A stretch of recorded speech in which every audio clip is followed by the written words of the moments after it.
Bien, bonjour à tous. Merci beaucoup d'être ici avec nous. Ça fait plaisir de vous voir nombreux.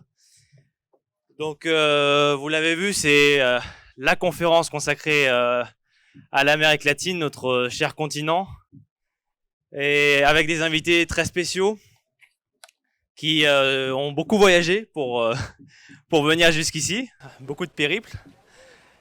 Et on peut les applaudir parce que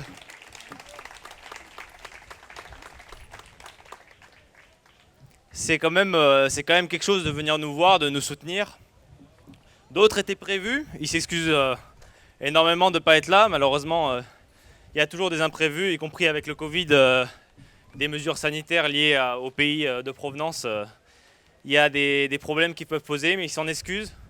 Notamment Mario Delgado, le président de Morena, le parti du président mexicain Andrés Manuel López Obrador, qui ne peut pas être là malheureusement aujourd'hui, mais qui nous transmet un message, euh, un message chaleureux que je vais vous lire juste une petite phrase, si je la retrouve. Voilà le président de Morena qui s'excuse parce qu'il a été pris par encore une tentative de fraude électorale de l'opposition de droite au Mexique, qui essaie de voler une élection, donc il a dû y rester, mais il nous transmet ce message. Je m'excuse profondément, en même temps que je vous envoie un message d'espoir. On sait que vous luttez tous les jours, comme nous, pour avoir un monde de droit et de meilleures possibilités. Je suis certain qu'avec le grand leader que vous avez, vous allez y parvenir. Jean-Luc Mélenchon est notre frère, il a notre soutien. Merci à lui pour son soutien.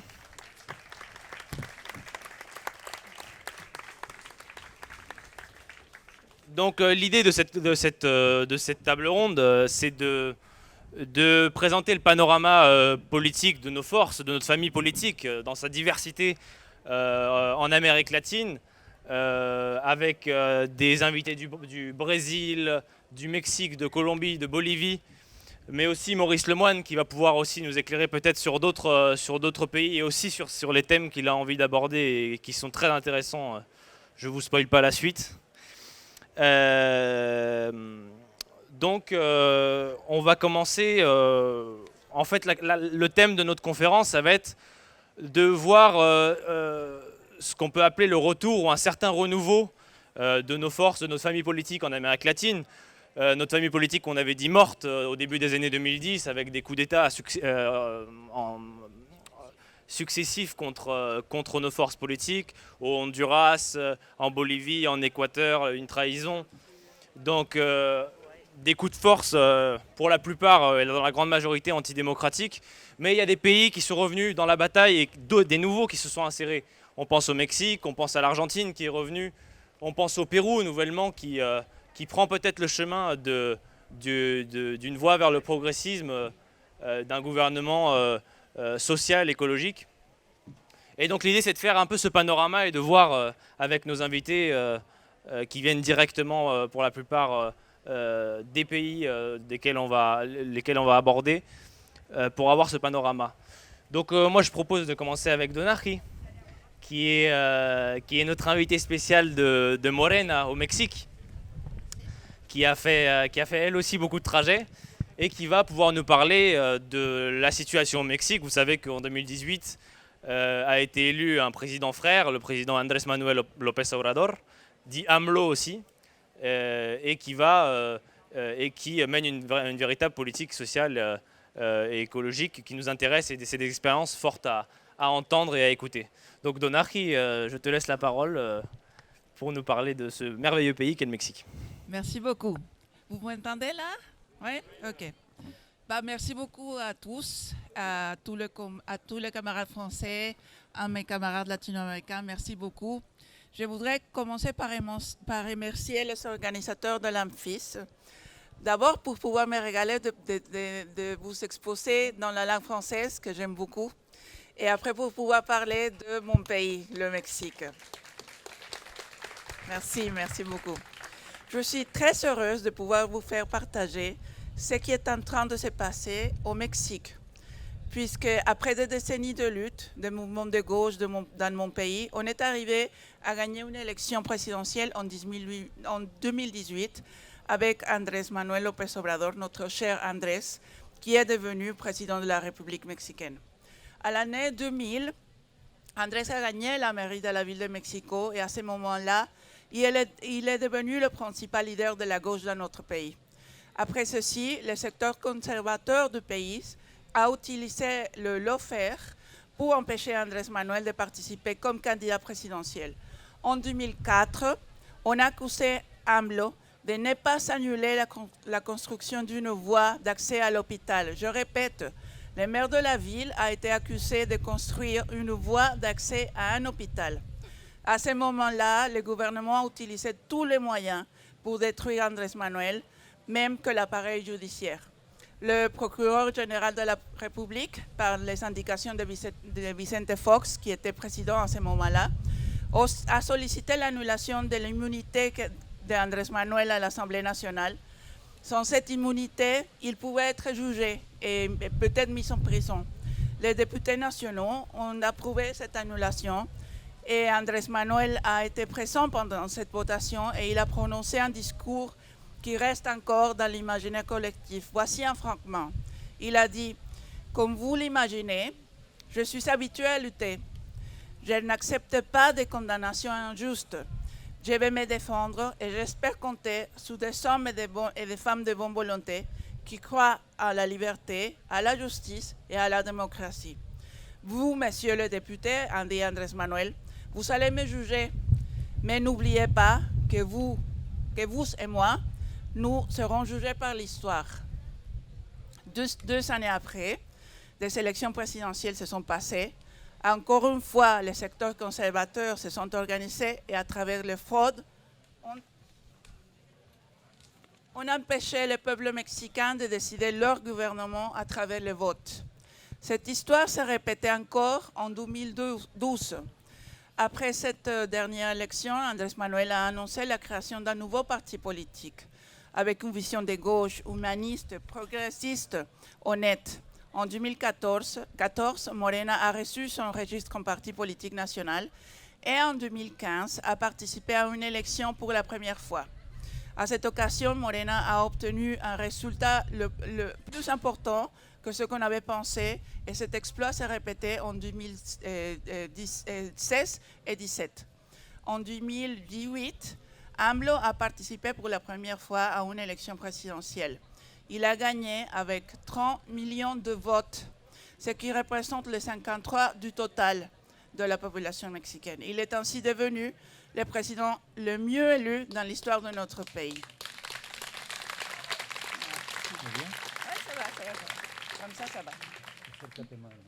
Morena est devenue la première force dans la Chambre des députés et de même que sur 19 congrès locaux.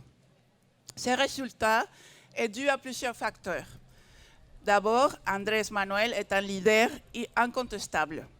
Et en plus, on a des militants qui ont fait du travail dans tous les territoires nationaux, une stratégie politique électorale bien conçue, et on a aussi un parti politique qui est aussi un mouvement social.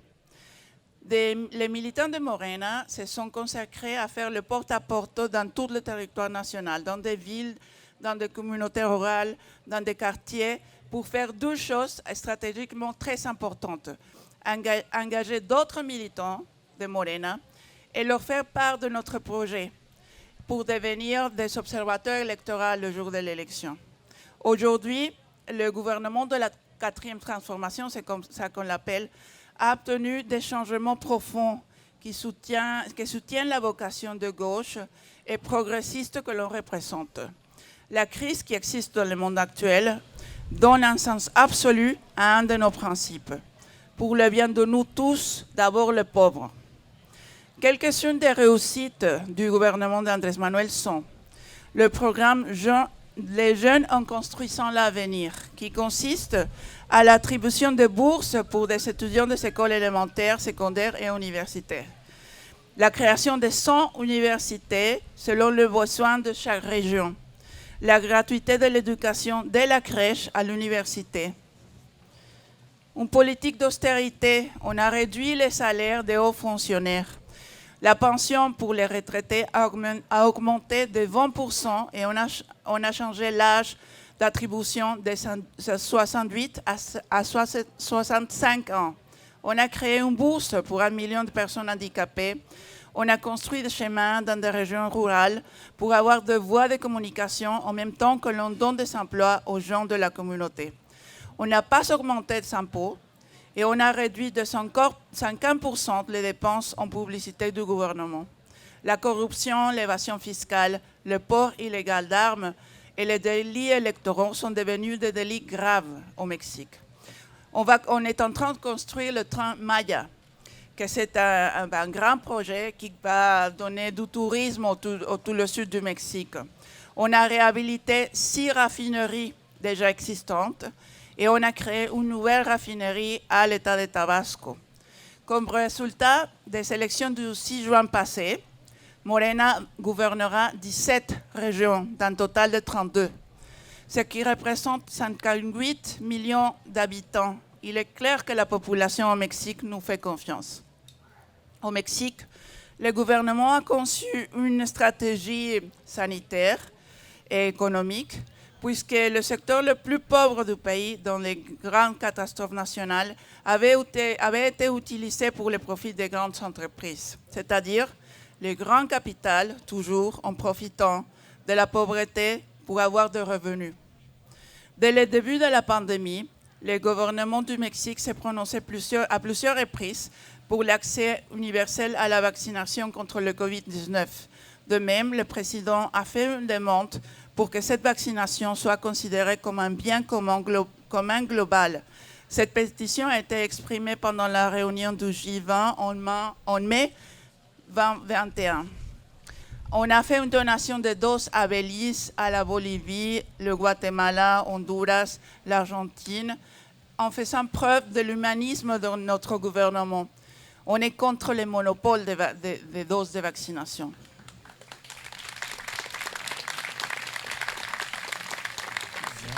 Merci. Je termine mon intervention en disant que nous tous, militants de gauche, nous faisons face tous les jours à un choix qui définit l'orientation du monde après cette crise sanitaire. On est en train de reconstruire l'orientation de nos gouvernements, de nos sociétés et de leur avenir. Les fausses démocraties montrent leur autoritarisme, leur égoïsme.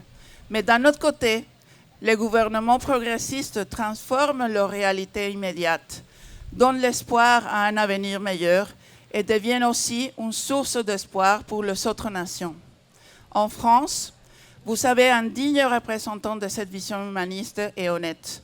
Jean-Luc Mélenchon est le seul pape capable d'apporter le bien-être et l'égalité dans tous les coins de la France. Il n'y a pas de doute. Avec Jean-Luc Mélenchon, vous serez le meilleur président que la France pourra avoir.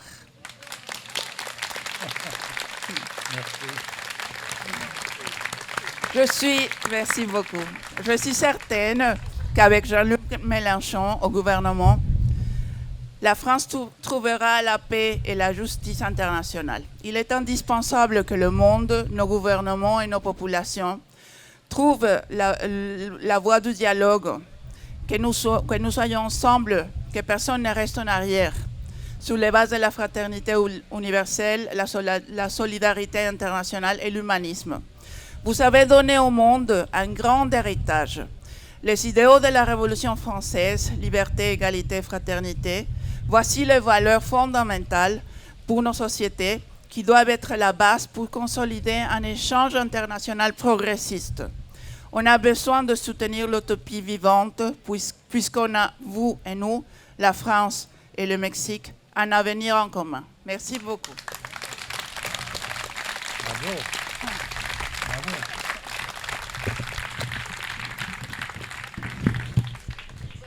Merci Donarqui. Viva Mexico. Viva Mexico, c'est ça. On peut le crier nous aussi.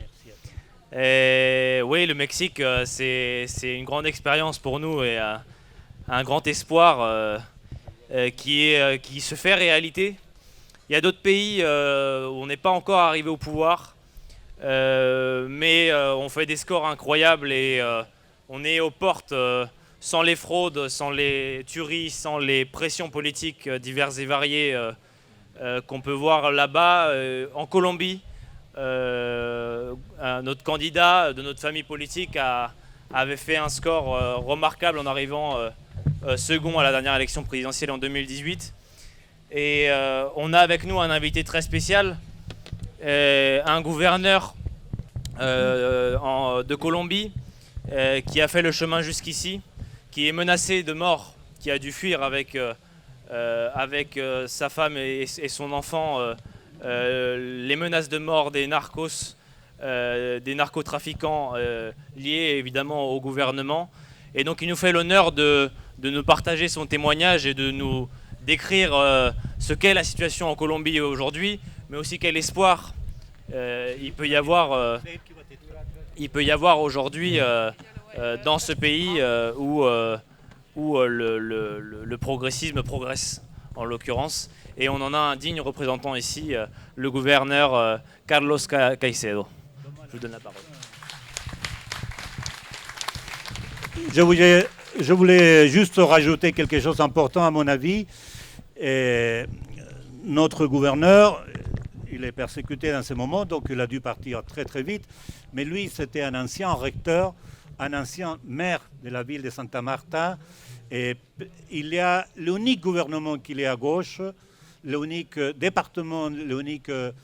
il va nous expliquer un peu le système colombien, comment ça marche. Et il est dans la main de lui, dans la responsabilité de lui. Et il a été le 12e après Petro, élu pour les élections présidentielles la dernière fois. Donc pour nous, c'est un honneur de l'avoir, mais aussi c'est un engagement. On l'avait dit, et Carlos, il a toujours dit oui. La meilleure protection, c'est être dans les mains de chacun de nous, ici. C'est la façon de le dire au gouvernement colombien qu'il n'est pas tout seul, qu'il est tout le monde. Et je vous demande pas seulement de l'accueillir, mais de le protéger jusqu'à son départ, que ça sera, j'espère, dimanche avec nous. Donc, merci beaucoup, Carlos, d'être là.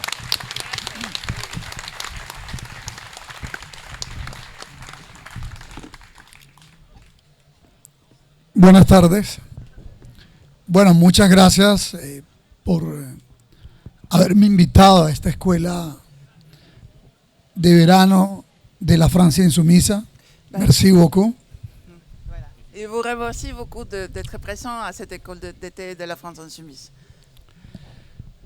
Yo vengo, como ya lo decía Cristian, de Colombia y en Colombia del Caribe colombiano. Il vient de la Colombie, mais pas seulement, mais du Caraïbe colombien. Hoy precisamente en nuestro país, nuevamente el pueblo sale a las calles a marchar contra un gobierno absolutamente incapaz como el que tenemos hoy día. Le peuple colombien est en train de sortir dans les rues pour protester contre le gouvernement incapable qu'on a maintenant en Colombie.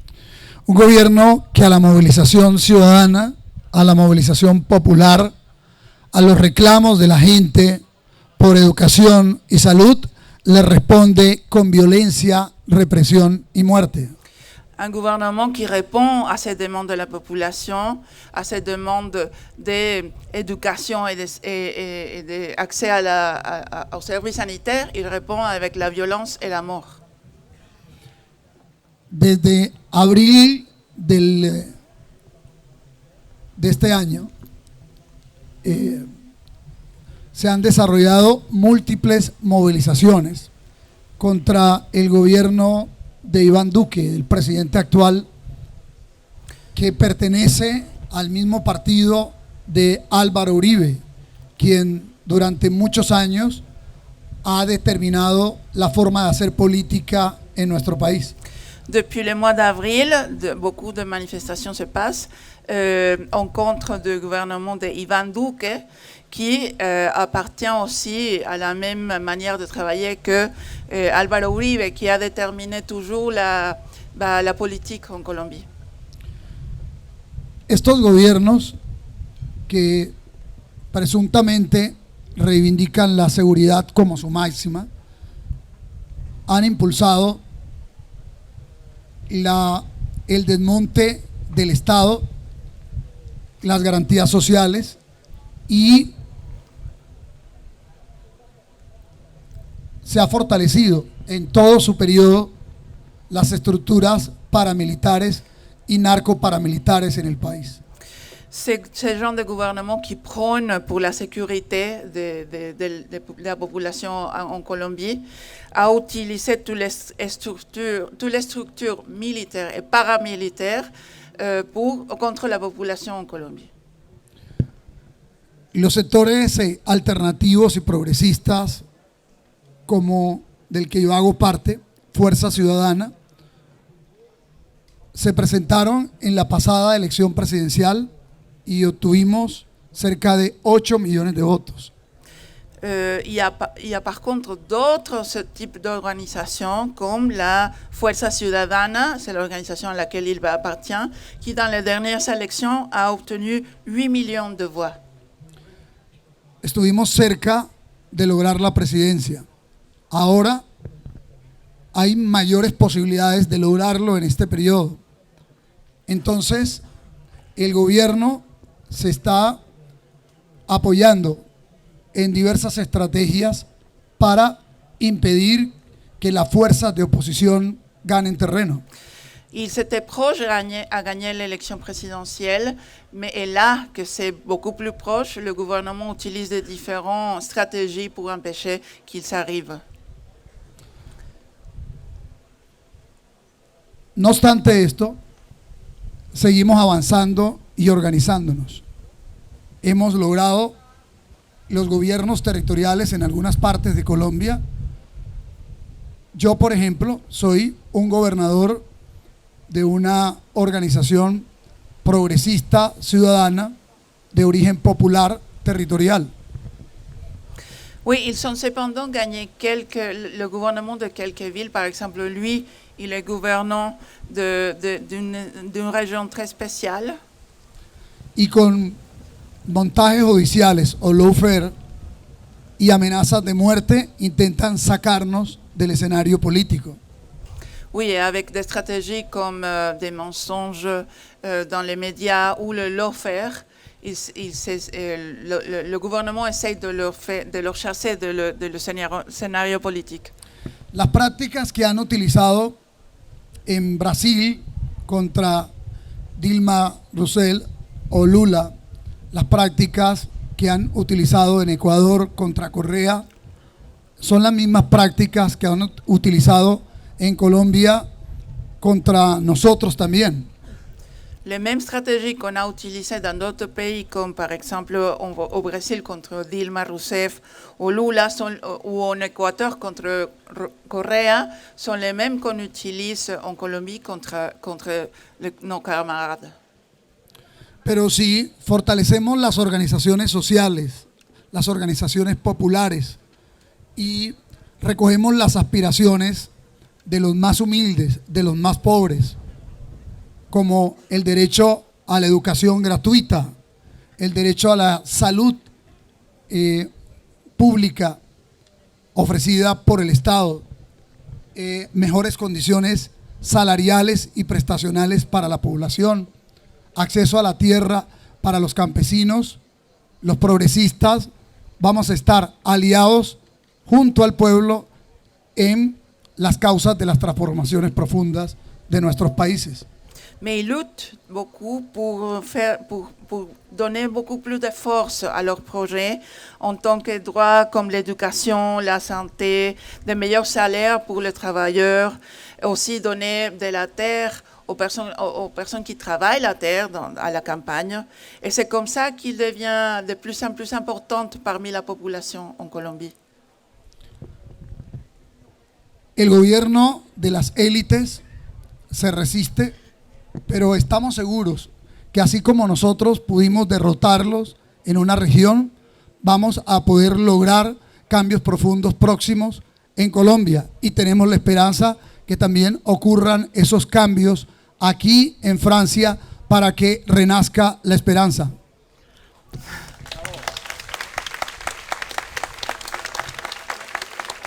Maintenant, le gouvernement, il s'oppose très fort à ces changements. Mais déjà, ils sont arrivés à gagner une petite région, une région très importante de la Colombie. Alors, c'est comme ça qu'on sait que la Colombie va bientôt arriver à un autre endroit, à une autre situation beaucoup meilleure. Et c'est aussi, ils sont certains aussi qu'en France, les choses vont changer avec des organisations comme la vôtre. Nosotros sacamos del poder a élites narco-paramilitares que tenían al Estado de caja menor y habían privatizado todo. Ils ont chassé du pouvoir des élites narco-paramilitaires qui avaient le pouvoir et qui avaient tout détruit.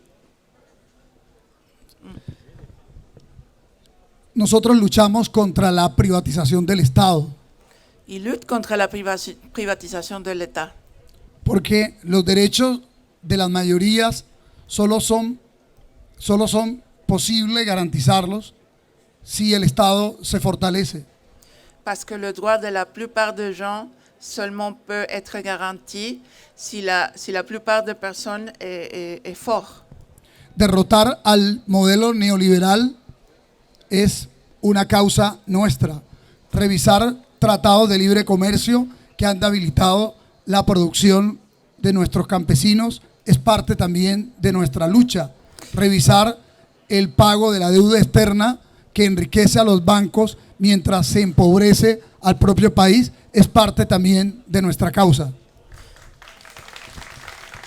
Ils ont compris?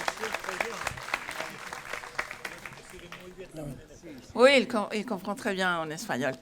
Il dit qu'il lutte contre des stratégies, contre des programmes du gouvernement, par exemple les traités de libre-échange, ou par exemple, il lutte aussi contre l'endettement du gouvernement de l'État. Todos, Hein? La dette externe, voilà. deuda externa, sí. Todos los ciudadanos tenemos derecho al agua y a la biodiversidad, pero en nuestro país hasta esto se ha privatizado y nuestra lucha es precisamente también porque todos los ciudadanos tengan acceso al agua y al mínimo vital, para que haya también en el acceso al agua un incremento en la conciencia ecológica de nuestro pueblo. Oui, en Colombie, on commence à faire... Normalement, les populations ont droit à l'eau et à la biodiversité, mais en Colombie, on a tout privatisé. Alors, leur objectif, c'est aussi de lutter pour l'écologie et des droits aussi basiques que de l'eau. Con la pandemia se puso a prueba todos los sistemas sanitarios del planeta. La salud no puede seguir siendo una mercancía. Es un derecho y hay que protegerlo, no solamente en Colombia, en todos los países del mundo. Avec la pandémie, on s'est rendu compte qu'il faut protéger la santé, que ça doit être un droit partout dans le monde. Para no extenderme más, porque siento que no solamente aquí vine a exponer unas ideas, sino también a llevarme otras para alimentar nuestra causa, que es una causa ciudadana, popular, progresista, alternativa. Es una causa que está conectada con nuestras raíces culturales también. Quiero desearles a ustedes aquí en Francia y a la Francia insumisa éxitos en su lucha por alcanzar el poder para el pueblo francés.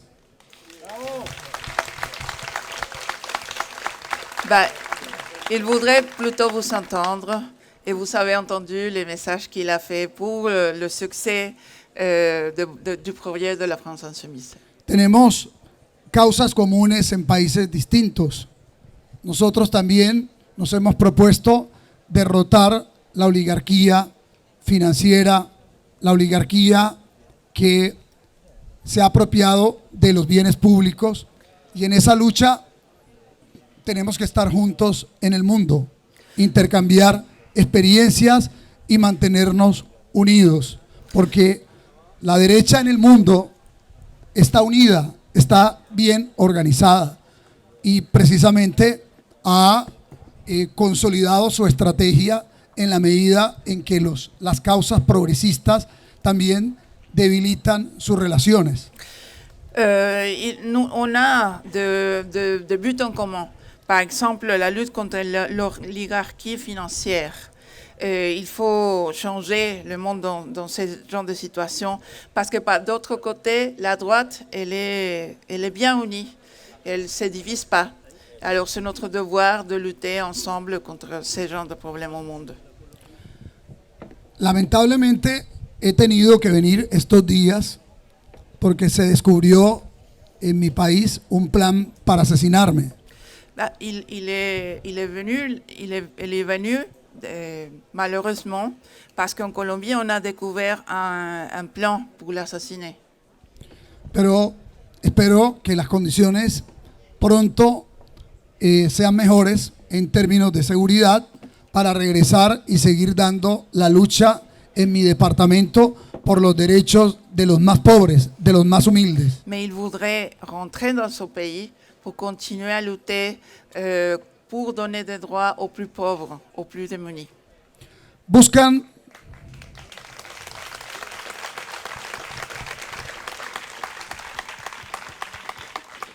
desprestigiarnos con campañas difamatorias, con montajes judiciales o lawfare, o inclusive con amenazas de muerte o con la muerte misma. Pero no lo lograrán porque nuestras convicciones son superiores a los miedos que tenemos.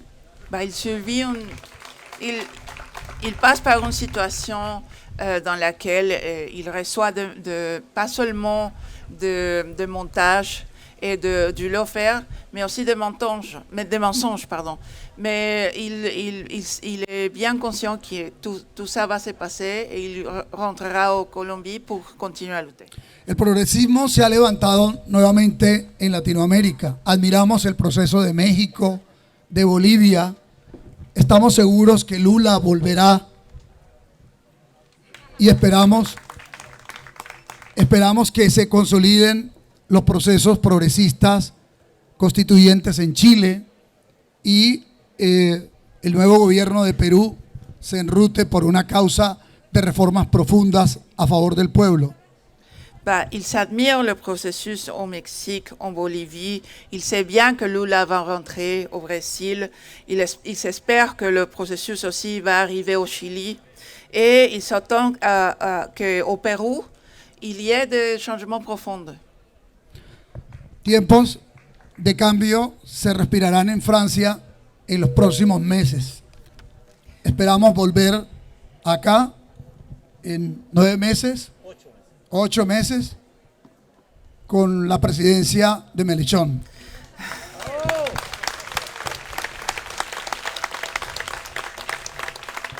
Il dit qu'il espère que beaucoup de changements vont se passer en France et notamment, il espère que dans 8 mois, il va rentrer en ayant la présidence avec Jean-Luc Mélenchon en France. Y esperamos que ustedes cuando quieran visitar Colombia puedan llegar a nuestra tierra que está sobre el Mar Caribe y al pie de una montaña inmensa de 5.700 metros y desde allí poder acompañarnos para seguir empujando los cambios y transformaciones que el pueblo colombiano demanda para tener esperanzas y sueños realizados por fin. Un saludo desde la patria de García Márquez. Il vous invite à visiter la Colombie, c'est un pays qui est sur la mer Caraïbe, dans une ville qui est à 50 700 mètres.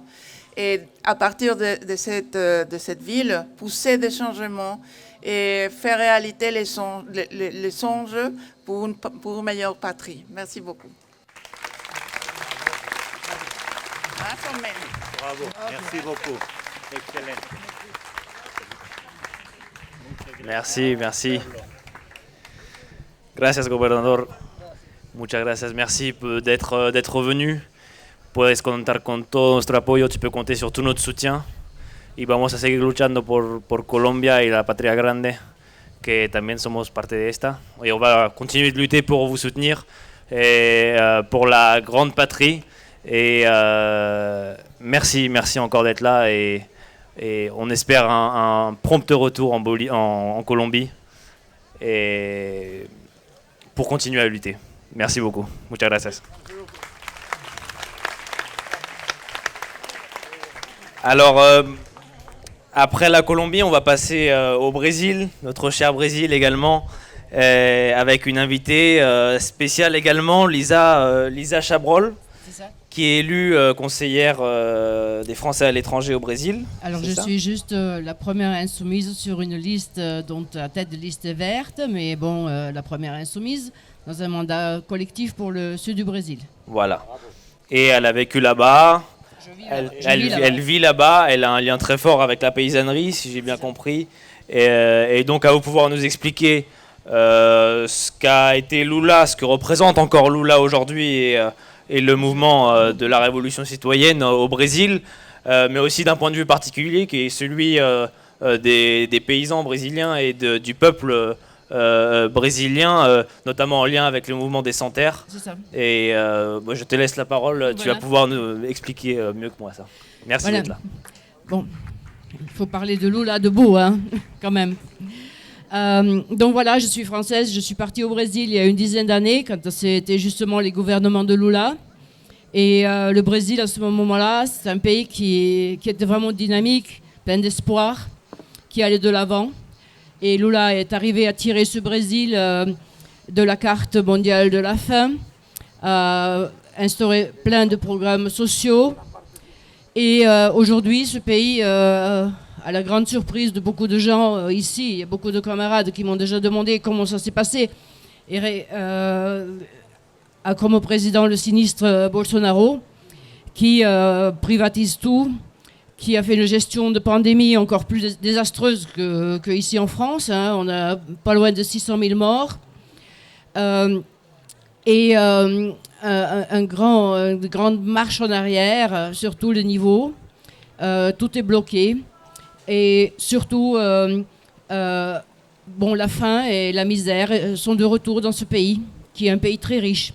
Et justement, sous Lula, pas seulement ce pays a pu augmenter la demande intérieure parce que les gens ont commencé à pouvoir satisfaire leurs besoins essentiels, mais il s'est aussi constitué comme un sérieux concurrent au niveau international pour la construction, pour l'ingénierie, pour des grandes œuvres internationales.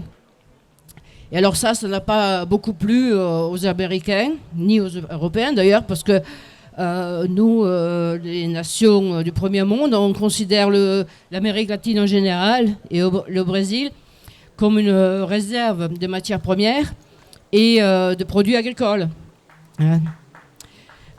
Donc, qu'est-ce qu'il fallait faire? C'est retirer ces gouvernements progressistes en faisant justement la guerre contre Lula. Et alors, il y a eu des visites déjà en 2014 d'agents de FBI qui ont commencé à faire des formations, comment attaquer ces forces. Et ils ont trouvé un jeune juge très ambitieux, Sergio Moro.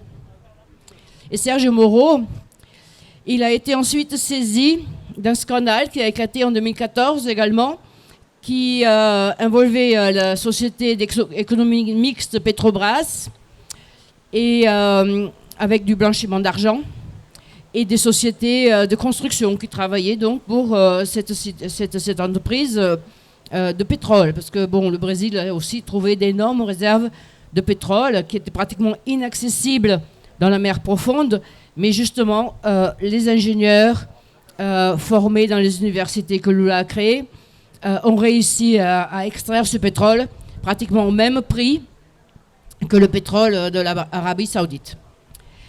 Donc, il ne fallait pas que ça continue. Et donc, on a commencé à chercher comment poursuivre Lula à l'aide du lawfare et des médias. Et je vous mets au garde. Ça peut arriver ici aussi. Peut-être pas aussi grave, peut-être pas aller aussi loin. Mais Lula a été donc inculpé en plus de 15 procès qui ont tous été classés. Mais pourtant, il a été condamné à 29 ans de prison. Dans un premier procès sur un appartement triplex.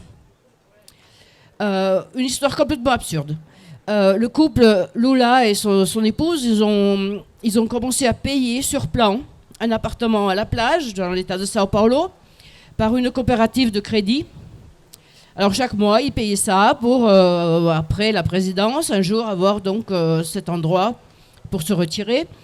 Et cette entreprise a fait faillite et a été reprise par une de ces grandes entreprises de construction qui était justement involvée dans le scandale de la Petrobras. Et là, on a offert à Lula un autre appartement. Et le couple l'a visité une première fois, a refusé. Et ils leur ont proposé donc de faire des travaux et ils sont retournés le voir et ils ont encore refusé. C'est tout. Mais ça suffit à Moro de le condamner à 12 années de prison. Le deuxième procès, pour lequel il a été condamné à 17 ans de prison, c'était aussi... alors il a utilisé une maison de campagne d'un ami de 30 ans, pour se ressourcer avec sa famille. Et donc, ils ont dit qu'il avait donc eu une prise de bénéfices illicites. Je veux dire, si moi j'avais une maison de campagne en France et que Jean-Luc Mélenchon voulait en profiter, franchement, je l'offrirais avec plaisir, je ne demanderais rien en échange. Hein. Donc j'imagine qu'un vieil ami de Lula, il était très heureux de lui faire ce plaisir. Parce que Lula, il vit depuis 26 ans dans le même appartement à San Bernardo, quand même. Bon, donc avec ça, on a réussi, premièrement, à le mettre en prison. Enfin, pas tout de suite. Hein. On a commencé d'abord à faire une conduction coercitive où les journaux ont été informés avant tout le monde que la police allait invadir la maison de Lula à 6 h du matin. Il y a eu des écoutes illégales auprès des avocats de Lula. Donc les procureurs, ils étaient au courant de tout ce qui se disait entre la défense et leurs clients.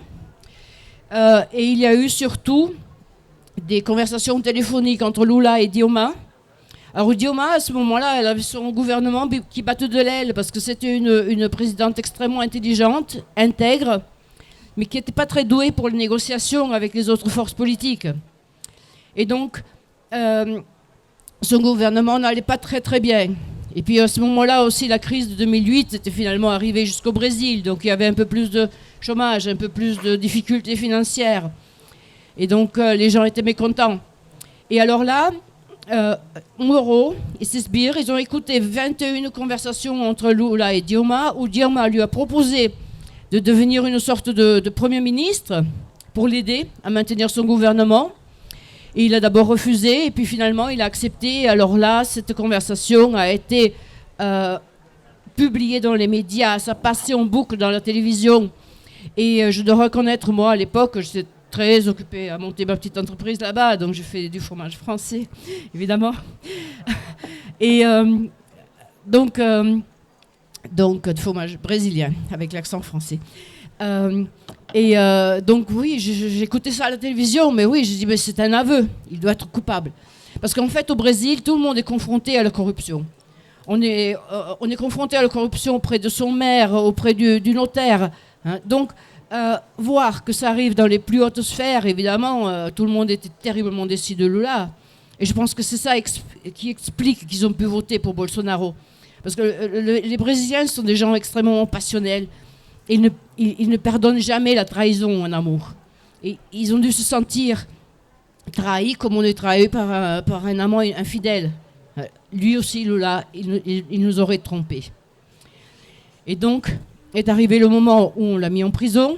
Il a été enfermé pendant 580 jours à la prison de la police fédérale à Curitiba, où Jean-Luc Mélenchon est allé lui rendre visite. Moi, j'y étais aussi à ce moment-là.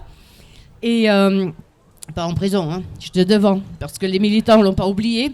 Et pendant les 580 jours, il y a eu une vigie, c'est-à-dire des personnes présentes en permanence, donc avec des syndicats, le Parti des travailleurs, mais surtout le mouvement des Sans-Terre, le MST, qui ont maintenu donc en permanence cette vigie devant la prison, et tous les matins, tous les midis, tous les soirs, on a salué le président Lula dans sa prison. Ok. Et quand il est sorti, donc c'était le 8 novembre 2019, il n'était pas encore complètement libre, il était en liberté.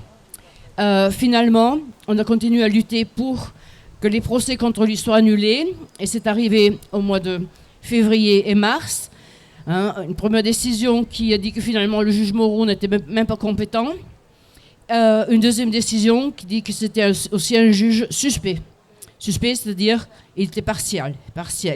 Et il a pris parti contre Lula. Et donc maintenant Lula est libre et nous espérons qu'il sera candidat et nous espérons qu'il sera de nouveau le président du Brésil et en même temps que Mélenchon, le président de la France. Voilà, et on est avec eux, moi au Brésil et un petit peu aussi en France. Merci Elisabeth. Elisabeth, je voulais à tout prix qu'il soit parmi nous, parce qu'Elisabeth fait un travail militant remarquable sur place. Et c'est un hommage aussi à tous les Français qui sont à l'étranger et qui sont militants, pas seulement sur les affaires de la France, mais qui participent activement aussi dans chaque pays à militer et activement comme ils le font. Alors Elisabeth, toi, tu embrasses à tous les Français qui sont à l'étranger et qu'on les demande de s'activer beaucoup pour la campagne, qu'on a besoin de chaque voix aussi des Français à l'étranger. Donc, pour la petite histoire, les meilleurs fromages qu'on a mangé avec Jean-Luc à la sortie de la prison de Curitiba, Elisabeth, il a été là avec son plateau, très souriant, et on a passé une superbe soirée avec tous ces militants qui restaient plus de 500 jours. Alors, Elisabeth, il a fait le voyage, il a été une quarantaine parce qu'il venait du Brésil, mais à tout prix, il voulait être avec nous. Donc, bravo et merci beaucoup. Et on va l'envoyer là-bas au Brésil parce qu'il y a beaucoup de travail à faire encore. Voilà, merci. Merci. Merci Lisa d'être avec nous aujourd'hui. Et après le Brésil, je vous propose un passage par un autre pays qui nous est cher aussi, c'est la Bolivie, qui est à côté, c'est vrai, qui est frontalier. Et la Bolivie avec notre invité Jean-Paul Guevara, qui est l'ancien ambassadeur de l'État plurinational de Bolivie en France et qui travaille actuellement au ministère des Affaires étrangères en Bolivie. Et donc après, vous savez ce qui s'est passé, après le coup d'État de 2019, notre famille politique est revenue au pouvoir par la voie des urnes, sans aucun coup de feu. Et de ce point de vue-là, la Bolivie est une grande source d'expérience et d'enseignement pour nous. Et je pense que Jean-Paul va pouvoir nous éclairer sur les fruits du succès bolivien et peut-être aussi des limites, mais surtout ce beau succès qu'est la présidence de Luis Arce et David Choquehuanca. À toi, Jean-Paul. Merci. Allô? Oui, bonjour à toutes et tous. Je voudrais commencer par remercier l'invitation, l'opportunité d'être ici. Remercier Christiane, Philippe, Jean-Luc, toutes les organisatrices et les organisateurs de l'événement. Mais plutôt remercier à vous, mes frères, mes soeurs, pour être ici et pour écouter un peu de la Bolivie et de l'Amérique latine ensemble. Donc, en Bolivie, comme bien a dit Philippe, on vient de sortir d'un coup d'État traumatisant. Vous savez qu'en novembre 2019, j'avais essayé de me faire comprendre en français, d'accord? J'appelle à votre compréhension.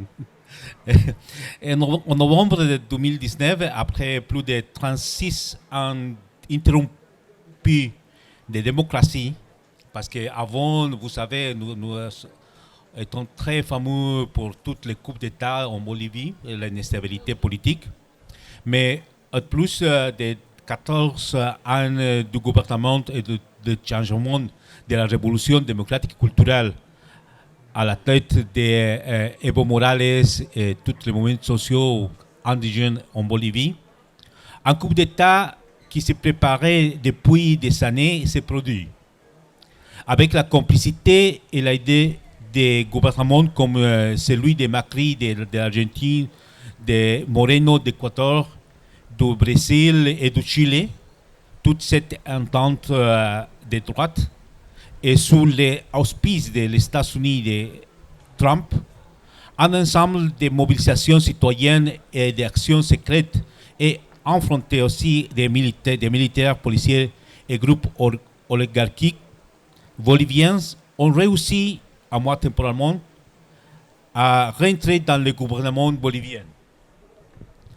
Dans ces bras de fer, avec un gouvernement affaibli, c'est vrai, affaibli par ses propres contradictions et éloigné de sa base sociale, le président Evo Morales finit par démissionner et sortir en exil au Mexique. L'orphelinat dans lequel reste le camp populaire permet à la droite de mener à bien les massacres qui coûteront des 10 ans de vie, 37, et des centaines de blessés, et plus de déclencher en féroce persécution caractérisée par le racisme et la discrimination des personnes autochtones d'extraits populaires. C'était le scénario des 2 derniers mois de 2019 et dans toute l'année 2020. Il a fallu du temps pour récupérer l'esprit du camp populaire. Il a fallu du temps pour reprendre l'initiative politique, mais après avoir vu la vraie face de la droite et avoir vu de nouveau, de manière explicite, les raisons qui ont conduit à lutter contre un État colonial et discriminateur, nous sommes de nouveau réunis, nous nous sommes organisés et avons remporté une victoire qui est ni les plus optimistes des analyses politiques, ni les plus prudentes de nos ennemis ayant prévu. On a gagné avec les 55% de tous les votes dans cette élection.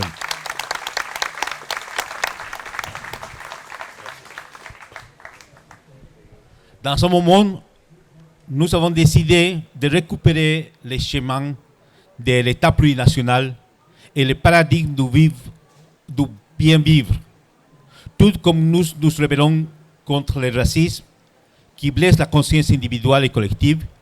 Nous nous rebellons contre les discours qui circulent sur les scènes médiatiques qui portent atteinte à la vérité, à la complémentarité, à la révolution des idées et contre l'harmonie de coexistence entre les diverses.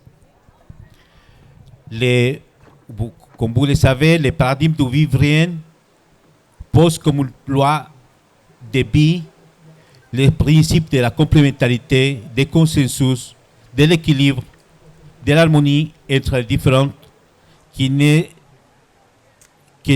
a pas d'excuse pour la confrontation. Sur cette expérience bolivienne, pour ne pas continuer avec les détails de l'histoire, que vous les connaissez bien, sur cette expérience, je voudrais faire quelques réflexions pour le processus politique de la Bolivie, de la région, et si c'est possible, pour quelques réflexions pour vous aussi, que vous pouvez profiter. La première chose, c'est que le néolibéralisme et ses agents internes en Bolivie, ainsi que les agents de grands pouvoirs corporatifs, n'ont plus de propositions cohérentes ou alternatives à la crise systémique qui a été provoquée par le même modèle néolibéral. Ça, c'est partout, pour tout le monde. Oh, pardon.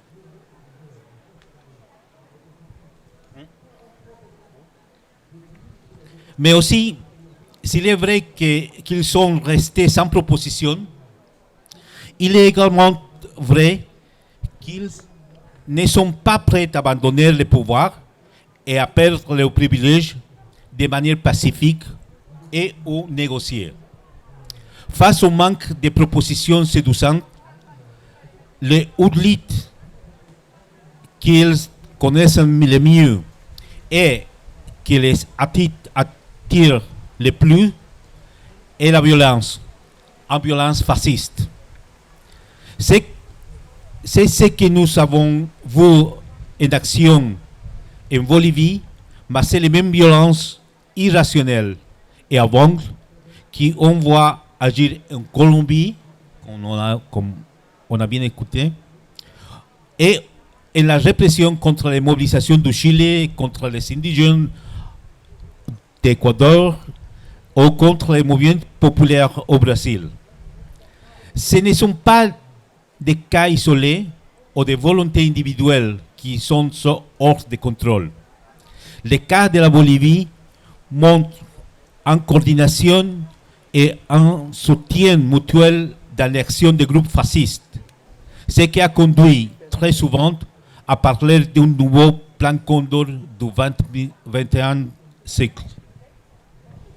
Cependant, il faut aussi reconnaître qu'après 2 décennies de processus populaires et d'intégration, après presque 2 décennies d'or, on dit, en termes de progrès et de victoire du mouvement populaire de la région, les dirigeants, les gouvernements et les partis qui dirigent le processus de transformation se sont bureaucratisés et se sont éloignés de las bases. Il ne s'agit pas d'un phénomène naturel ou d'un destin inévitable. Certes, tout gouvernement peut subir une usure au fil du temps, mais ce n'est pas le temps qui prie la pierre.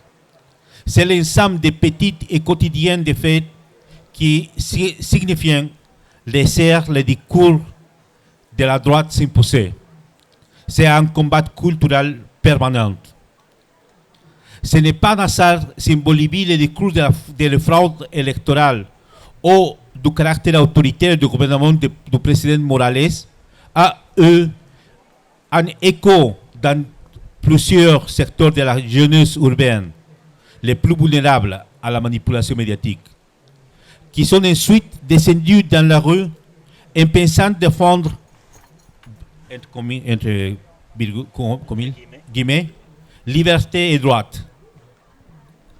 Ce n'est pas par hasard si certains secteurs urbains au Mexique, au Brésil ou en Argentine acceptent que ce sont des jeunes faibles, entre guillemets, qui bénéficient de la redistribution des ressources par le biais des obligations ou des bonus. Le processus de changement pour rester approfondi dans le temps, pour rester et s'approfondir dans le temps, nécessite un renouvellement permanent. Je ne parle pas d'une révolution permanente, mais plutôt d'un contact et d'une rétroalimentation continue avec les organisations populaires. Dans le cas spécifique de la Bolivie, je pense qu'elle peut se généraliser dans une certaine mesure pour la région. Le facteur colonial est une pierre fondamentale, l'un des piliers sur lesquels se construit et se cache le projet néolibéral. C'est le racisme et la discrimination endémique qui sont la colonne vertébrale de notre colonialisme. Les espaces où se cachent et se renforcent les discours et les récits conservateurs et fascistes. On ne peut pas comprendre nos groupes oligarchiques et de droite si ce n'est pas sur le plan colonial. Une clé qui est transversale à la société et qui crée l'illusion dans les classes et les groupes urbains blanchâtres de défendre leur liberté et leurs intérêts, alors qu'ils ne font que défendre des privilèges hérités d'un régime colonial qui est perduré, les plonge dans les ombres et les peurs. Peu de jeunes ont pris en compte et sont entrés dans le débat sur le point fondamental, qui est celui concernant le racisme, qui est derrière la violence qui a éclaté en Bolivie avant et après octobre 2019. C'est toute une tâche où non seulement le caractère humain des indigènes et des militants du processus de changement a été arbitraire, mais aussi la violence contre eux, les caractérisant par des personnes à caractère sauvage et désordre. Encore une fois, après plus de 500 années, l'image de la Bible et du discours religieux pieux ont servi d'instrument pour valider une guerre sainte entre la civilisation et la barbarie. C'est le refuge du récit de droite. La tradition, la religion, la famille et la civilisation progrès, ce sont les têtes de la hydre que nous affrontons. C'est le caractère colonial de nos sociétés. Nous devons changer de perspective et comprendre que la raison est un fait communautaire et que la vérité est un acte de communication. Que dans le domaine communautaire et communicatif, tout doit tendre à la vérité. Comme le dit le code Wipala, ce n'est pas un drapeau, c'est un code, la Wipala. Un code. Personne n'est mieux que quiconque et chacun est ce qu'il est. Que nous avons le même droit d'être entendus, que penser à la liberté est un droit de tous, que toute solution n'est qu'une alternative, qu'il n'y a pas de solution unique, qu'écouter les autres dans sa différence est une vertu alors que la peur ne respecte pas les autres. Et vous savez que nous avons beaucoup nous expectons beaucoup le processus que vous avez commencé. Et nous vous accompagnons et je vais laisser les drapeaux, la Wipala, que c'est un code aussi, comme je viens de dire, pour que vous accompagnez pendant toute la campagne. Et la victoire sera pour vous. Ok? Merci beaucoup. Courage. Allez. Merci à toi. Merci. Je voudrais que Philippe nous puisse lire les messages de David Choquehuanca qui nous a été adressé. Et d'ailleurs, c'est Jean-Paul qui nous a ramené de si loin ces messages si chaleureux. Merci pour cette Wipala qu'on va la garder, on va la tenir partout. Vous allez voir dans toutes les photos, c'est réseau avec ça. On va la garder précieusement. Précieusement. S'il te plaît, on va donner lecture à ça en exclusivité pour vous parce que normalement c'était prévu pour dimanche. Mais je pense que c'est important que vous sachiez qu'est-ce qu'il dit ce gouvernement de la Bolivie de nous. Donc le message de David Choquehuanca, le vice-président de l'État plurinational de Bolivie, qui nous dit: frère Jean-Luc Mélenchon, frères et sœurs insoumises de France, sœurs et frères, je tiens tout d'abord à m'excuser de ne pas pouvoir me joindre à vous lors de cet événement capital qui aura de nombreux résultats importants pour le chemin que vous avez déjà entamé et qui, nous en sommes certains, vous conduira à de grandes victoires et à de grandes positions pour le bien du peuple français. Ensuite, je voudrais faire quelques brèves réflexions sur l'époque que nous vivons sur cette planète. Nous ne vivons pas une époque facile. Nous pourrions plutôt dire qu'il s'agit d'une époque turbulente, sombre, à la fois en raison de l'ensemble des crises systémiques auxquelles nous sommes confrontés, dont la crise climatique et la crise sanitaire sont les plus marquantes, mais aussi en raison de l'émergence et du renforcement des mouvements d'extrême droite sur le continent européen, mais aussi dans d'autres régions du monde. Cependant, ce sont aussi des moments d'engagement et d'espoir. Nous vivons à une époque où nous commençons à voir une lumière au bout du tunnel. Et cette lumière est projetée par les mouvements sociaux, les peuples indigènes, les femmes, et surtout les mouvements politiques tels que les Insoumis, la France insoumise en France. Nous sommes en train de redevenir Hiwasa. Ce n'est pas moi, c'est nous. Le Hiwasa est la mort de l'égocentrisme. Le Hiwasa est la mort de l'anthropocentrisme et la mort de l'eurocentrisme. Nous sommes en train de revenir à Iyambe. Iyambe est un code qui a été protégé par nos frères Guaranis. Iyambe est une personne qui n'a pas de propriétaire. Personne dans ce monde qui ne doit se sentir propriétaire de quelqu'un ou de quelque chose. En Bolivie, depuis 2006, nous avons commencé un dur travail pour relier nos racines individuelles et collectives à nos origines, pour redevenir nous-mêmes, pour revenir à notre centre, au Taipi, au Pacha, à l'équilibre d'où émerge la sagesse de l'une des plus importantes civilisations de notre planète. Nous sommes en train de récupérer nos connaissances, les codes de la culture de la vie, une forme civilisationnelle qui nous apprend à vivre en harmonie avec la nature, mais aussi entre les êtres humains, en cherchant à garantir le bien-être individuel et collectif ou communautaire. Nous sommes à l'époque de la récupération d'une identité post-anthropocentrique. Nous devons assumer la conscience que nous sommes une communauté de destin sur toute la planète, avec tous les êtres vivants en communion avec le multivers. Je tiens à vous dire que nous vous accompagnons dans votre démarche. En Bolivie, nous avons aussi nos insumisos et insumisas, nos insoumis et nos insoumises. Ici, nous les appelons la ramas. La rama équivaut à un rebelle avec de la sagesse. Nous devons être la ramas, nous devons être insumisos, insoumis, face à toutes les injustices et toutes les actions qui sont menées contre notre Pachamama, notre terre-mère. Nous ne pouvons pas permettre que les systèmes de vie continuent d'être détruits juste pour satisfaire l'ambition et le profit de quelques sociétés et quelques familles.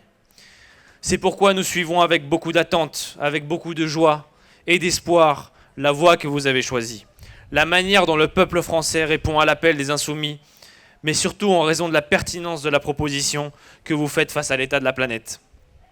Nous avons tout un programme de questions et d'intérêts communs, car les insoumis ainsi que l'État plurinational de Bolivie sont conscients d'être une communauté de destin au niveau planétaire.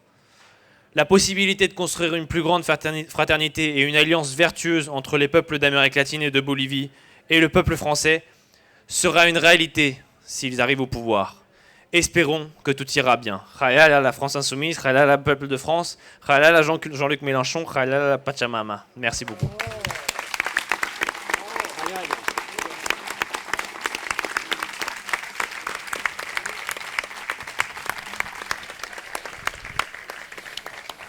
Merci. C'est un très beau texte que je pense qu'il faut qu'il soit partagé partout et que tout le monde sache ce qu'il pense les peuples boliviens, Luis Arce et David Choquehuanca, et de nous, de cette possibilité d'arriver au pouvoir très bientôt et changer aussi une partie de ce que nous pourrons changer.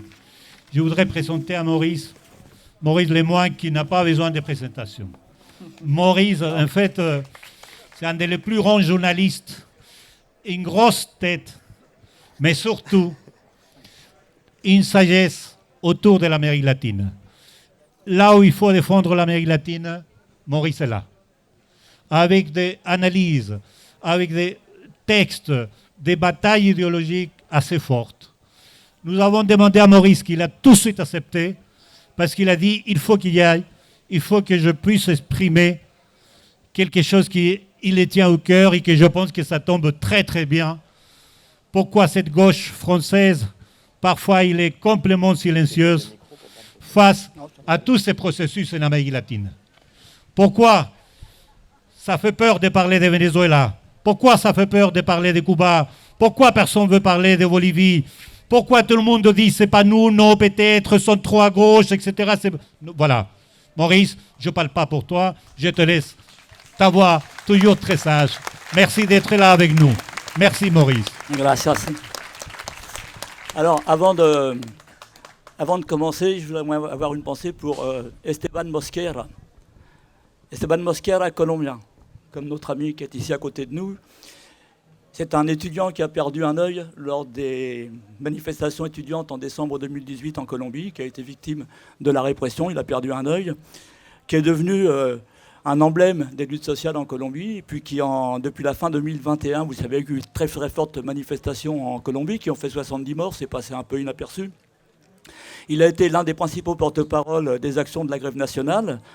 Esteban Mosquera a été assassiné lundi dernier à Popayán. Ça n'est qu'un parmi beaucoup d'autres, puisque depuis 1996, la signature des accords de paix en Colombie entre le gouvernement et les forces armées révolutionnaires de Colombie, les FARC, plus de 900 dirigeants sociaux communautaires ont été assassinés et 284 ex-combattants des FARC qui ont signé un accord de paix avec le gouvernement du Venezuela. Je me suis permis de débuter cette petite intervention avec ça parce que, d'une manière générale, je ne pense pas que vous en entendiez parler beaucoup dans les médias. Alors, Venezuela, vous connaissez la situation. On a un président bolivarien, Nicolás Maduro, élu par les Vénézuéliens. Et puis on a un président élu par Donald Trump, Mike Pompeo, John Bolton, Elliot Abrams, Juan Guaidó. On a donc censément 2 présidents au Venezuela.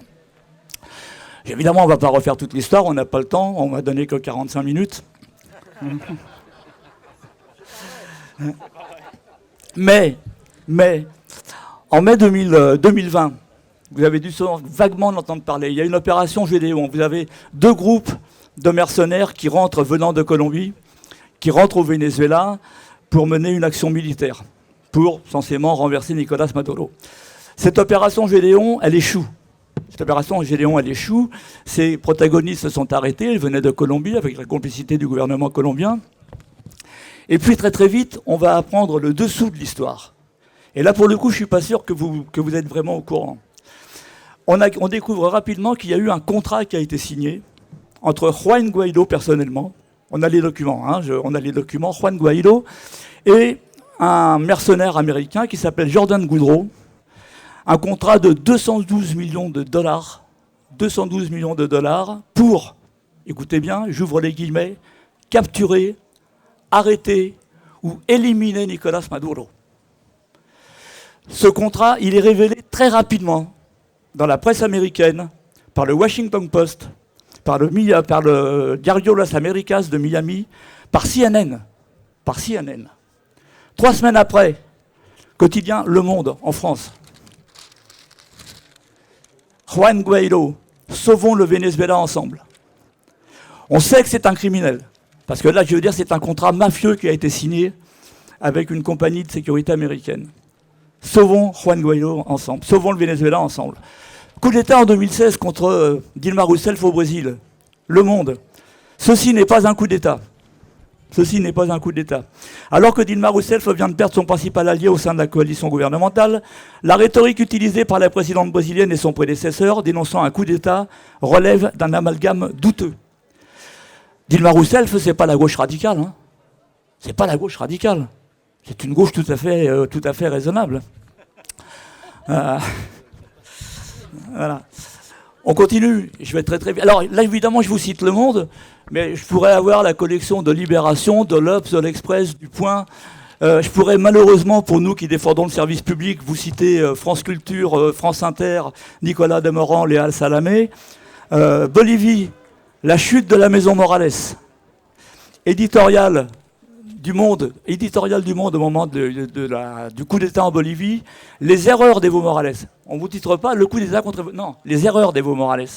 AMLO, Andrés Manuel López Obrador, l'hyper-président AMLO, parce qu'en Amérique latine c'est toujours des hyper-présidents, en France ça n'existe pas.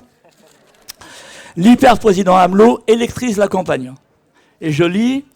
L'omniprésence d'AMLO et ses penchants populistes déstabilisent les règles démocratiques. Là voilà le tableau de ce que nous font les médias en France. Vous avez remarqué quand même que le Venezuela, on n'en parle plus beaucoup en ce moment. On n'en parle quasiment plus. Qu'est-ce qui se passe?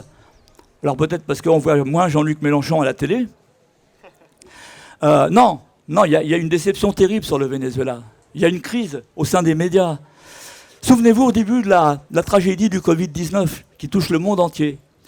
Tous les médias tous les médias ont annoncé une catastrophe sanitaire au Venezuela. On a vu des papiers absolument épouvantés sur le Venezuela, menace pour la région à cause de la pandémie du Venezuela. Résultat des courses, on est aujourd'hui, il y a plus de 500 morts au Brésil, il y a 600 morts aux États-Unis, on est de l'ordre de 6000 morts au Venezuela. Et c'est un truc de fou, il ne faut surtout pas en parler. Le Monde a fait un papier sur les voisins du Brésil menacés par la pandémie brésilienne. Il cite tous les pays, sauf le Venezuela, qui est évidemment un pays proche du Brésil. Et puis, deuxième raison pour laquelle on ne vous parle plus du Venezuela aujourd'hui, c'est parce que la stratégie de Guaido a complètement échoué et qu'il y a actuellement en train de démarrer des négociations entre le gouvernement vénézuélien et la partie putschiste de la droite vénézuélienne, qui ont lieu à Mexico. Bon. Étant entendu par ailleurs qu'il y a une partie de l'opposition qui a rejoint le jeu démocratique, et celle-là, elle est totalement ignorée par le patron du cirque, c'est-à-dire Washington, où Joe Biden a remplacé Donald Trump, mais sans grand résultat. On pourrait dire qu'en gros, jusqu'à présent, pour l'Amérique latine, la politique de Biden, c'est celle de Trump, mais en plus hypocrite. Et puis, le Venezuela, pour le moment, il est oublié. Alors, il faut aller vite, hein, vous avez compris. L'Amérique latine, c'est quand même, depuis la fin des années 90, une série de gouvernements de gauche qui sont arrivés au pouvoir, avec des résultats, on n'a pas le temps ici de détailler, mais qui ont quand même été extrêmement positifs. Et puis, vous l'avez quand même remarqué, il y a eu une tentative de coup d'État contre Chavez en 2002 au Venezuela, un coup d'État réussi en 2004 en Haïti, un coup d'État réussi en 2009 au Honduras avec Manuel Zelaya, un coup d'État réussi au Paraguay en 2012 avec Fernando Lugo, un coup d'État réussi en 2016 avec Dilma Rousseff, un coup d'État semi-réussi en 2019 en Bolivie, puisqu'un an après, nos amis du MAS ont repris le pouvoir. Juste un truc au passage, au moment du coup d'État contre Dilma Rousseff au Brésil, Joe Biden, qui était, n'oubliez pas, le vice-président de Barack Obama, a déclaré « c'est une excellente nouvelle pour l'Amérique latine ». Hein, là encore, voilà le panorama. Il y a donc une guerre, il faut appeler les choses par leur nom, entre l'impérialisme, c'est un terme qui demeure d'actualité, et puis les gouvernements progressistes de l'Amérique latine. Dans cette guerre, il y a un certain nombre de protagonistes. Alors, il y a des financements qui viennent des États-Unis. Alors, il y a des financements de l'Agence internationale de développement des États-Unis, l'USAID. Il y a, j'en ai plein, l'Institut national démocrate, ça dépend du Congrès américain. Il y a l'Institut républicain international, ça dépend du Congrès américain. Il y a Freedom House, il y a l'Open Society de George Soros, il y a quelques comparses. Et puis il y a un organisme.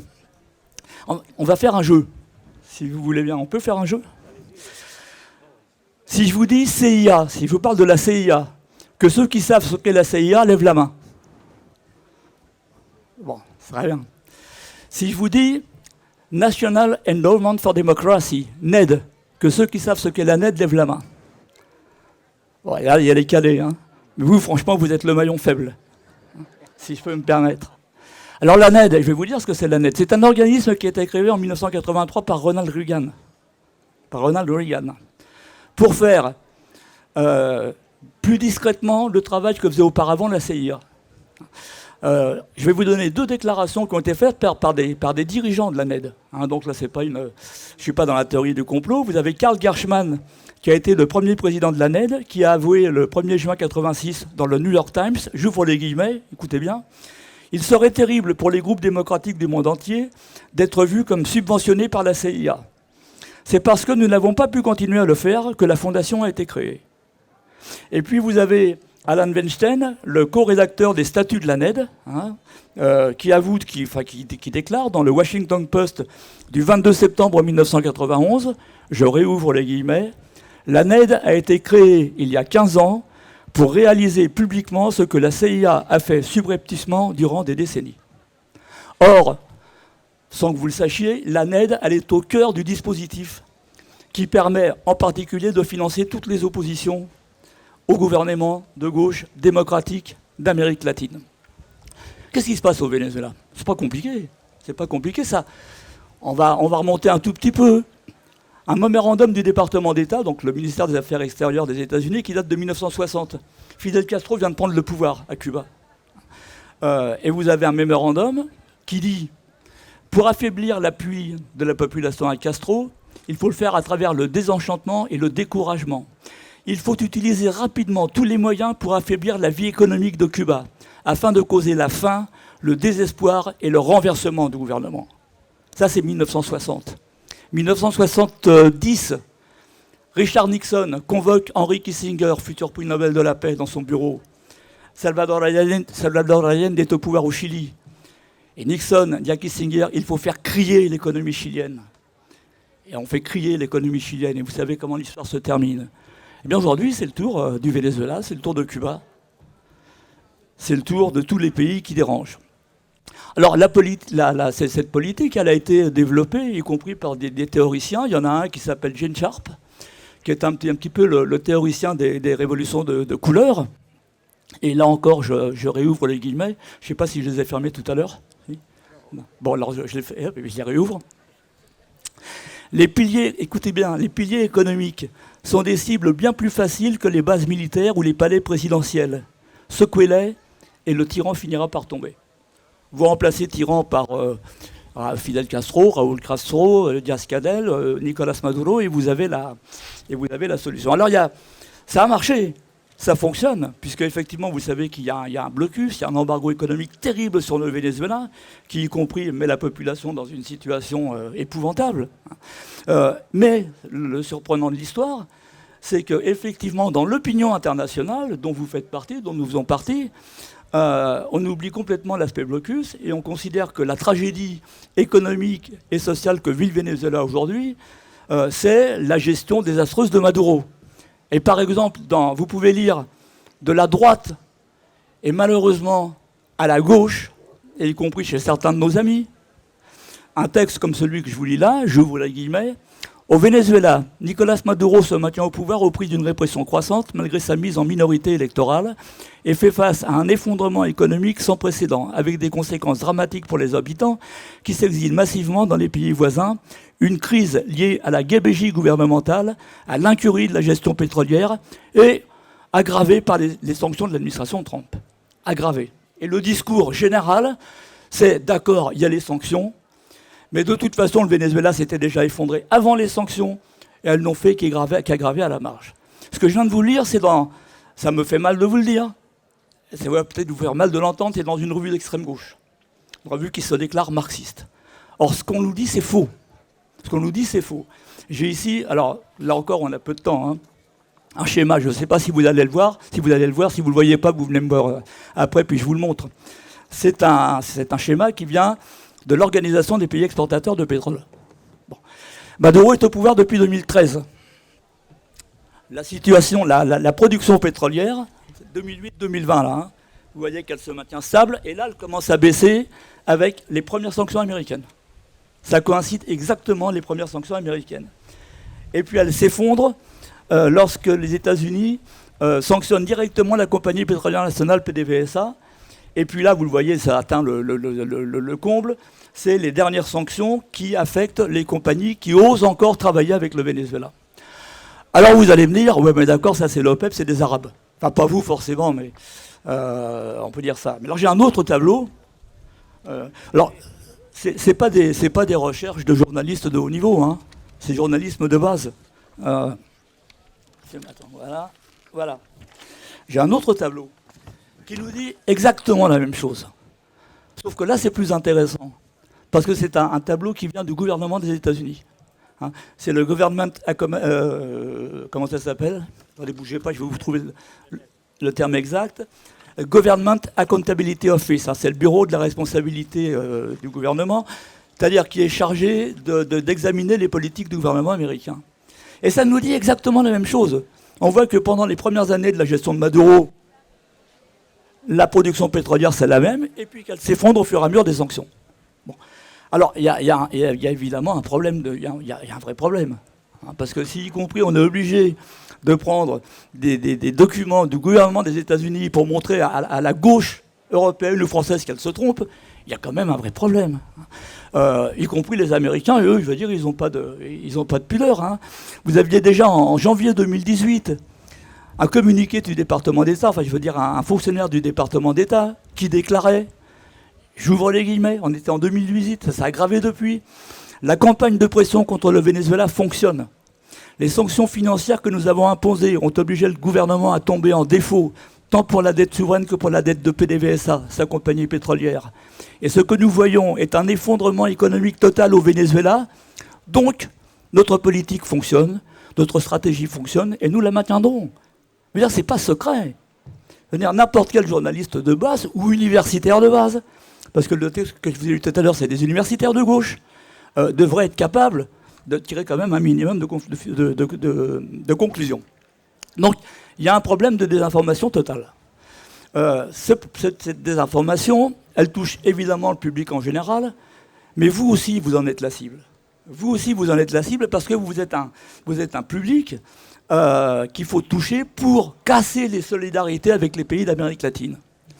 Et pour ce faire, on va utiliser des arguments qui sont chers à votre cœur, qui sont chers à votre idéologie, qui sont chers à votre politique, y compris en utilisant par exemple le thème des droits de l'homme, le thème de l'environnement, le féminisme et peut-être pour certains d'entre vous la religion. Alors la religion par exemple, on le sait, c'est pas un secret, les églises latino-américaines, après une époque qui a connu la théologie de la libération, mais ça c'est derrière nous, c'est vieux. Les hiérarchies catholiques, par exemple, latino-américaines, en Bolivie, au Venezuela, au Nicaragua, en Équateur, sont opposées au gouvernement progressiste. Les églises, les hiérarchies.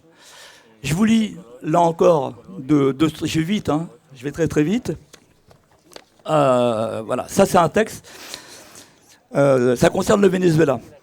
Un immense espoir a jailli le 23 janvier 2019 lorsque Juan Guaidó, président de l'Assemblée nationale législative, est devenu président de la République bolivarienne du Venezuela. Bon, vous avez compris le message. L'enjeu est de taille, car au Venezuela, ce n'est pas une dictature quelconque qu'il s'agit de renverser, comme celle de Pérez Jiménez. C'était une dictature mise en place à l'aide du narcotrafic et du terrorisme, qui a des ramifications internationales. Alors on vous parle du Hezbollah et tout ça. Qui est-ce qui publie ce texte? C'est la Conférence des évêques de France. C'est un texte à destination de toutes les paroisses françaises. Et même si on est dans une période de désertification en ce qui concerne la religion catholique, ça concerne encore quand même une population importante, et y compris, ça concerne une presse, il y a une presse catho, la presse catho, ça existe. La Croix, ça existe. La Croix, vous l'entendez régulièrement citée dans les revues de presse. Donc ça touche une partie de la population. On a eu le même truc sur la Bolivie. La Bolivie, donc Evo Morales, coup d'État contre Evo Morales, conférence des églises de France, pôle Amérique latine, lettre du pôle Amérique latine numéro 111, voilà, je suis précis, j'ouvre les guillemets, je ne vous lis pas tout, au terme d'une lente et inexorable dérive totalitaire, Evo Morales, qui n'est pas parvenu à dissimuler la mise en place du modèle politique vénézuélien en Bolivie, le gouvernement d'Evo Morales Sema n'en finit pas de voler en morceaux à mesure que le peuple bolivien continue à se lever et à s'organiser pour défendre la démocratie. Donc ça, on va dire que c'est pour les catholiques. On va les situer un peu à droite, mais pas forcément. Il y a aussi des catholiques de gauche. Alors quand même, il y a des embargos contre Cuba, il y a des embargos contre le Venezuela. Vous avez... En février 2021, donc c'est pas vieux, la rapporteure ou la rapporteuse, je ne sais pas comment on dit, spéciale sur les mesures coercitives du Conseil des droits de l'homme de l'ONU, elle s'appelle Alena Douane, elle dénonce les effets dévastateurs pour la population vénézuélienne des sanctions décrétées par Washington. Donc c'est l'ONU, c'est la Commission des droits de l'homme de l'ONU. Selon Alena Douane, les sanctions unilatérales de plus en plus nombreuses imposées par les États-Unis, l'Union européenne et d'autres pays ont exacerbé les calamités économiques et humanitaires du Venezuela. L'ONU. Vous avez 11 août 2021, vous voyez que je suis à jour là, je fais le boulot, je fais le job. Là encore l'ONU, 4 experts de l'ONU. Le texte, vous pouvez le trouver sur Internet sans problème. Vous prenez le site de l'ONU, il est facile à trouver. Les sanctions unilatérales empêchent les pays et les gens de se développer. Les experts appellent les pays qui imposent des sanctions unilatérales à les retirer. Et j'ouvre les guillemets. Les activités essentielles au développement de chaque pays souffrent lorsque des sanctions unilatérales sont imposées, ont dit les experts. Les habitants des pays ciblés, comme le Venezuela, Cuba, la Syrie et l'Iran, sombrent dans la pauvreté parce qu'ils ne peuvent pas obtenir des services essentiels comme l'électricité, le logement, l'eau, le gaz et le carburant, sans parler des médicaments et de la nourriture. Donc ça, c'est l'ONU, 11 août 2021. Évidemment, les oppositions au gouvernement progressiste réagissent immédiatement. Donc je vous lis une autre déclaration, et je vous dirai après qui l'a fait, parce que ce n'est pas anodin. On pose la question, le gouvernement, vous savez qu'il y a eu une crise à Cuba récemment, qui a été compliquée, il y a eu un mort, c'est un mort de trop, que ce soit à Cuba ou ailleurs. Et donc on pose la question, le gouvernement cubain a réagi aux manifestations en soulignant que la situation économique actuelle de Cuba est due à l'embargo commercial des États-Unis qui cherche à asphyxier l'économie afin de provoquer des explosions sociales. Donc ça, c'est la question qu'on peut éventuellement tous défendre. Réponse. Tout d'abord, c'est un argument obsolète, surtout face aux nouvelles réalités et aux nouvelles formes de mobilisation qui existent à Cuba. Je pense qu'il est important de dire que cet argument est obsolète face à cette réalité. Il est vrai que l'embargo économique et financier a un impact, mais cela n'exonère en aucun cas les décisions prises par le gouvernement cubain. Et le gouvernement cubain a généré un récit comme s'il s'agissait d'un blocus complet. Enfin bref, on nous explique que non, le blocus, c'est rien. Alors, savez-vous qui a fait cette déclaration? Savez-vous qui a fait cette déclaration? C'est Erika Guevara Rojas, qui est la responsable Amérique latine d'Amnesty International. Et là, ça touche évidemment un point extrêmement sensible. On est tous des défenseurs des droits de l'homme, des droits humains. On est tous contre la torture, les exécutions extrajudiciaires, la répression policière, etc., etc., etc., etc. Donc ce que je suis en train de vous dire, ce n'est pas une attaque contre les défenseurs des droits de l'homme. Sauf qu'on a un vrai problème avec les droits de l'homme, qui servent à manipuler l'opinion. Souvenez-vous, vous avez vu passer, je pense que vous vous intéressez au Venezuela si vous êtes ici en ce moment. Vous avez vu passer dans la presse en quelques mois une myriade de chiffres. Je vous les rappelle. 20 mars 2019, la haute commissaire aux droits de l'homme de l'ONU, la chilienne Michelle Bachelet, fait un pré-rapport. Mort d'au moins 205 personnes au Venezuela attribuables aux forces de sécurité. Donc, 20 mars 2019, 205 morts attribuables aux forces de sécurité. Michelle Bachelet visite le Venezuela. Le 5 juillet 2019, donc 3 mois après, elle fait un autre rapport. Elle dénonce 5287 morts. On passe de 205 à 5287. Waouh! Évidemment, c'est repris par l'ensemble de la presse. Vous le lisez, ça vous trouble, ça trouble tout le monde. Septembre 2020, nouvelle enquête de l'ONU. Elle accuse les forces de sécurité du Venezuela de 5094 meurtres depuis 2014. Non mais attendez, 2587 juste pour 2018, et après on nous dit 2500 depuis 2014. C'est-à-dire qu'en réalité, les chiffres, ils sont complètement fantaisistes. Je veux dire, on vous balance des chiffres. Alors là, j'ai déjà à ma gauche des protestations véhémentes. Ça va être compliqué parce que j'ai encore une demi-heure là. Non, je vais essayer d'aller vite. Le fond de l'histoire, c'est que Amnesty International ou Human Rights Watch ou même la FIDH, ils ne vont pas enquêter sur place. Ils sont tributaires de correspondants, d'organisations de défense des droits humains. Sauf que ces organisations de défense des droits humains, je veux dire, n'importe qui d'entre vous peut en organiser une. Elles sont bien souvent liées à l'opposition. Elles sont financées, alors voilà, là où on retombe sur le début de l'intervention, par la USAID, par la NED, par l'Union européenne, par un certain nombre d'organismes, de sorte que ce que nous sort Amnesty International ou Human Rights Watch, c'est en fait le reflet que veulent donner des organisations d'opposition. Et ça passe d'autant plus facilement que, évidemment, on est tous d'accord avec Amnesty International quand elle lutte contre la peine de mort, quand elle lutte pour les droits des femmes, etc., etc., etc. Et donc il y a une confusion totale qui fait partie de ces arguments qui permettent de troubler l'opinion. Je termine alors là pour le coup sans mes notes, donc ça va être moins précis puisque je suis pressé sur ma gauche. Non mais vous savez que la censure médiatique c'est un truc. Enfin, bon, là ça va encore parce que normalement sur un studio de télévision vous avez 30 secondes pour dire tout ce que je viens de dire déjà là et c'est déjà trop long. Bon. Mais il y a les problèmes, il y a l'environnement. Je veux dire, vous êtes aussi sensible, évidemment, vous êtes sensible à l'environnement, on est tous d'accord sur le réchauffement climatique, là, il faut changer de modèle de développement. Mais ça va être utilisé. Par exemple, on parlait tout à l'heure du Mexique, Morena, Andrés Manuel López Obrador. Alors il fait une erreur. Il veut ouvrir un chemin de fer il l'appelle le train Maya. Alors ça, c'est l'erreur. Il aurait fallu qu'il l'appelle le train d'intérêt général. Il appelle le train Maya, donc là, immédiatement, vous avez, excusez-moi pour les écolos qui sont là, je suis écolo aussi, on est tous écolos. Vous avez les écolos qui montent au créneau au nom des indigènes. C'est pas possible, on ne peut pas faire un train sur des territoires indigènes. Je vous rappelle quand même que chez nous, on se bat tous pour remplacer la bagnole par des trains, pour mettre les camions sur des chemins de fer. Et d'un seul coup, vous avez un gouvernement de gauche en Amérique latine qui veut installer des infrastructures, et vous avez une partie de nos amis écologistes qui se retournent contre López Obrador en disant c'est pas possible, on ne peut pas faire un train là. La Bolivie, on sait bien, on est en ce moment dans une grande transition. Les voitures à moteur, comment ça s'appelle à l'essence. À essence, il faut se transformer. Tout le monde veut sa voiture électrique. Voiture électrique, c'est quoi? Il faut du lithium. Du lithium, il y en a en Bolivie, il y en a au Pérou, il y en a en Argentine. Le gouvernement bolivien, d'Evo Morales, de Luis Arce aujourd'hui, ont décidé d'exploiter le lithium, y compris avec un plan national, de ne pas le refiler aux multinationales. Mais vous avez immédiatement une frange de l'écologie qui se retourne contre Evo Morales en disant il a trahi la Pachamama. On ne peut pas. Si vous voulez, je termine.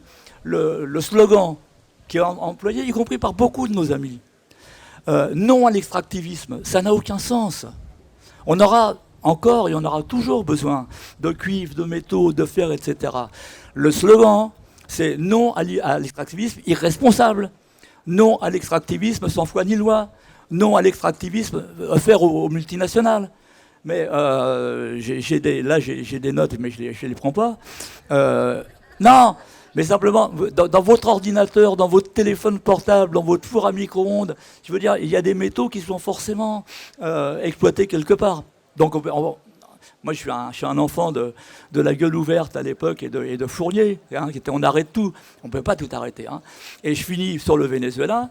C'est aussi un argument de vente pour vous atteindre, vous, en disant que Nicolás Maduro est en train de saccager l'Amazonie avec l'exploitation de l'or, du coltan et d'un certain nombre de richesses dans l'arc minier de l'Orénoque. Ce qu'on ne vous dit pas, éventuellement, vous venez me voir après, puis je vous raconte un truc. Moi, j'y suis allé voir. C'est l'arc minier de l'Orénoque, c'est pas Chavez et c'est pas Nicolás Maduro qui ont décidé de l'exploiter. Les premières mines d'or dans l'arc minier de l'Orénoque vénézuélien, c'est 1883. La première entreprise nationale vénézuélienne qui exploite l'or dans l'arc minier de l'Orénoque, c'est 1970. Bon.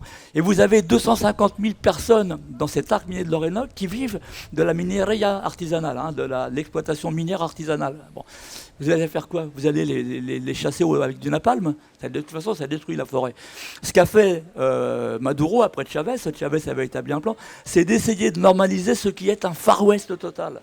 Parce que jusqu'à 2016, année au cours de laquelle Nicolás Maduro dit on va exploiter l'Orénoque, en fait, il s'agit d'une remise en ordre d'un truc, mais qu'un truc effroyable.